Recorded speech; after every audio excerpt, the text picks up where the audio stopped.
Close your thumbs, close your hands. Ready, go. Good. Yeah.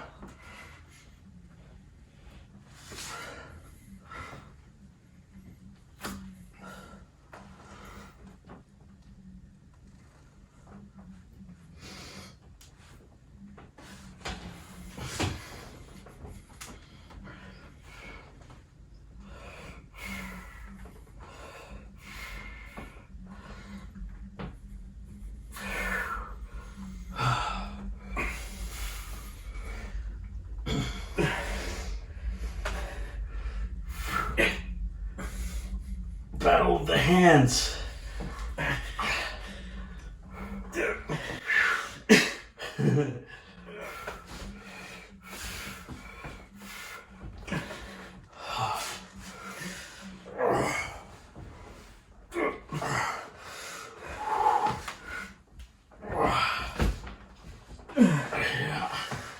That's quite a fucking match, huh? Oh, jeez. Say that again. So what was that? That was I felt something. I bled you out, huh? One thing that I want to teach you from that I have been learning the last couple of weeks is the high post. So if I didn't consciously think high post during that match, I definitely would have lost. Grip up with no tension. So now we're gonna look, because whenever I'm against you, I gotta figure out how to win. Because I know if I don't think it through, I will lose. So, when you're using all your strength in every angle, my whole surviving tactic there is, if we close our hands, right? The whole time that I feel pressure on you, I know I'm not gonna win just from brute strength and trying to attack you. The way, like, let's say my cousin would, right? So, if I can hold you here in the middle position or close to it and not let you take me over too far by constantly working my hand. So that's why I said battle of the hands. I knew that I need to hold this straight and try not to think about this. And I'm only thinking of my hand. And I'm trying to work my hand to keep it in the fight and fight your hand. But then, once you start going against me and finding my weak spots and taking me over, there's no way I could battle this. Mm-hmm. So what I do is then I instantiate a high post. And you'll see me, how the fuck am I going to come out of this? There's no way I'm going to come out of this just in brute strength. So what you do is you drop your body and you push your forearm up like a post. Yeah. And then look, it saved me from here to here just by high post and trying to maintain this. And then I hold that if I can, and then keep battling your hand. And it's just all high post. And that's all I did. And I managed to out energy you, so that even though you were so close, I kept it going until I got you over there, right? So that's all I did. And it was just a battle of strategy, like I was saying. Right. So that's now a fourth thing, right?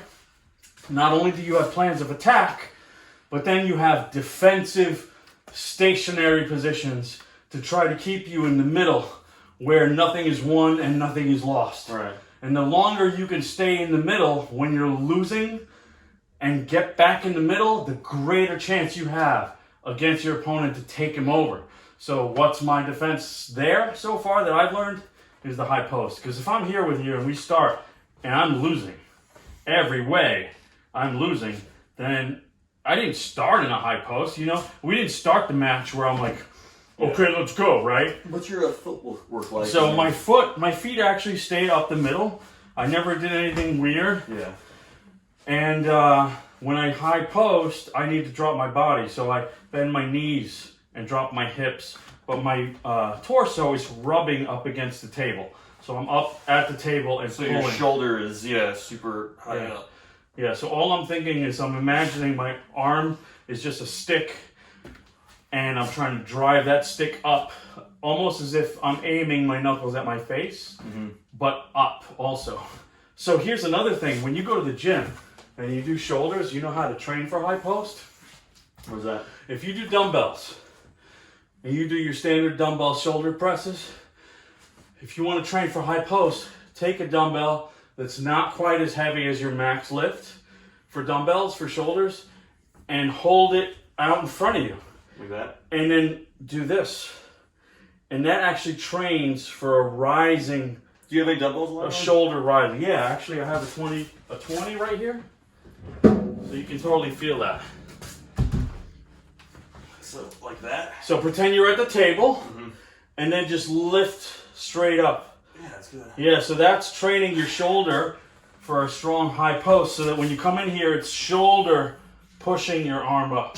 All the way up, or? Well, you don't, in arm wrestling, You don't it's do never that, full right. range, so these things that you do for arm wrestling, micro movements. you can kind of stay minimal, quarter range, right? You don't have to go all the way up, because you don't need to be up here strong, because when you're like this at a table, you've lost, right? So you need to always be like this.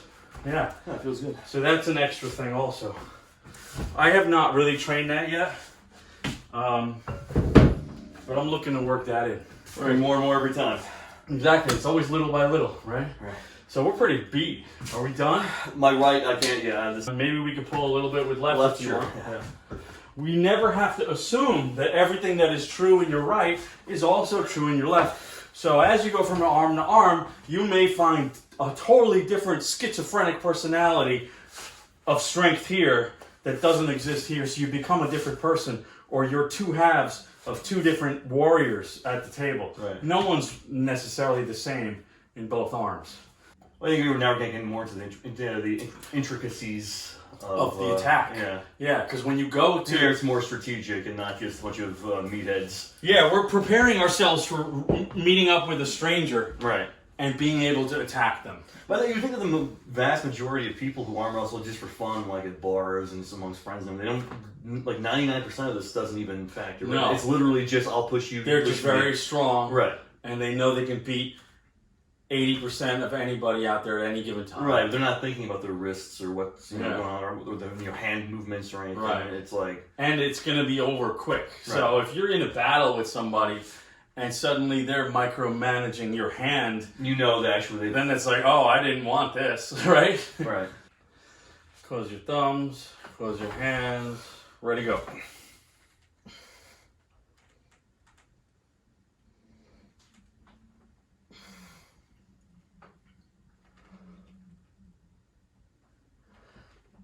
Yeah.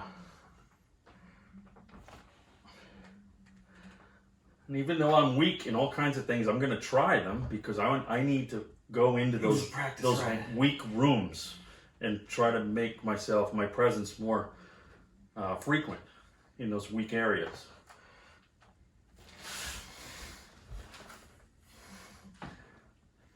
And so far I haven't gone into a outside pull top roll because I know that's my strongest maneuver, so I want to hit my weak points, which is a hook and an inside shoulder press or something. And then the more I do stuff like this, I know I'm weak there, so I might as well try it. And then I can high post. So now I'm like, okay, I can stay in the middle. Why don't you try a high post? There you go. Look at that. How am I going to beat that? You're so high. You already got leverage on me. What am I going to do? My shoulder's fucked. Exactly. I try to re-grip. Try an outside top roll. See, like here, I feel like I'm getting to the end of your strength. Yeah.